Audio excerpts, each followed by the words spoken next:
Hello everyone. Today we discuss about using the balance scorecard to identify key performance indicator.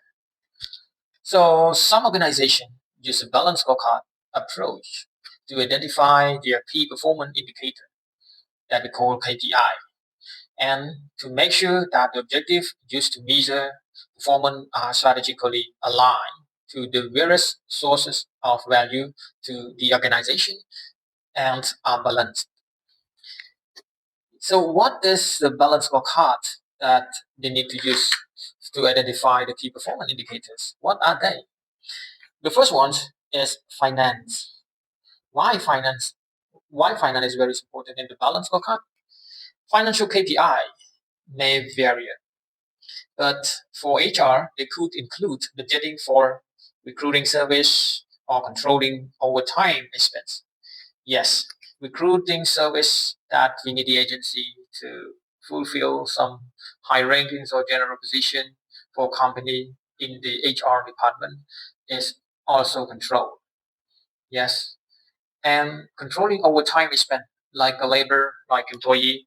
We need to control it, and need to strengthen it, to tie it to get a small amount or to minimums the costings of the overtime expense. Achieving this goal is of interest to management, employee, and shareholder. Yes, so in terms of finance, we need to control the recruiting service. We need to control the overtime spent for every employee. Then we discuss about customer. Customer, this perspective capture the abilities of the organization to provide quality goods and service and satisfy its customer.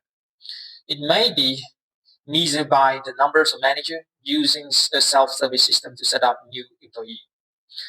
Processing rate for change in compensation or correction in benefit or employee satisfaction with dispute resolution service. That's as important link between the service of the employees to the customer. So the satisfaction when the company provides a very good trains, a good service to the customer, it's like they are getting some very good trains already to be customer service, customer based service provider. So they are very good trains and they will produce a lot of service to get satisfied from the customer. It's really good. That's thinking about the customer. Number three is thinking about the internal business processes. Internal business process or operation, we can say. This perspective focus on the internal business results that lead to financial success and satisfy customer. For HR, the internal process may be managing talent acquisition and retention, employee development, and providing consultation to other functions. That is the internal process that HR plays very important roles to managing talent acquisition, what they are good at, what they need to equip, and how to take care of them to stay longer with the organization or the retention program that HR need to be followed, need to be enforced, need to be encouraged employee to stay longer with the organization. Employee development is like a growth. We keep the path, we keep the career path, or we have the career path program for them. If you have villains or they want to stay longer because of that strategy, because of that program. Number four is talking about learnings and growth. After internal business process, we need to understand the learnings and growth.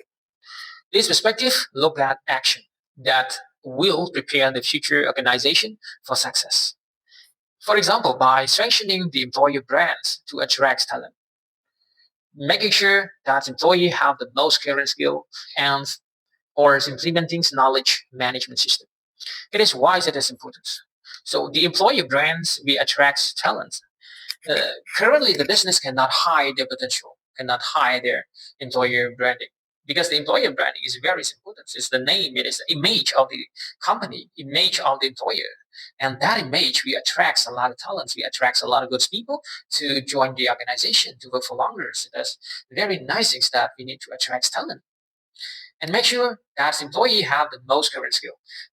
Learning and grow, we need to upskilling or reskilling the employee to be to keep their potential or to improve their skills to be up to date based on the situation.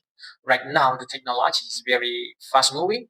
If the employee have no knowledge to update the skill to the technologies, they may stay on the back of the sense or implementing knowledge management system. It is we should have the DNAs of knowledge sharings or DNAs of monthly sharings or weekly sharing between top management. Top management to their staff or HOD to their college will have a very potential is the information will be up to date.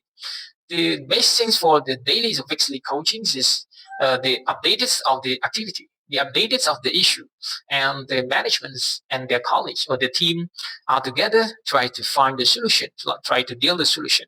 So that's right, the learnings and growth or the coaching for the upskilling for implementing the knowledge system will be great for the organization.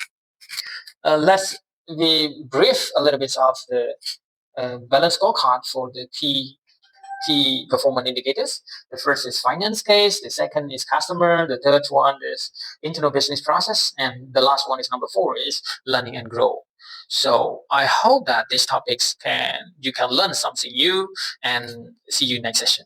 Thanks.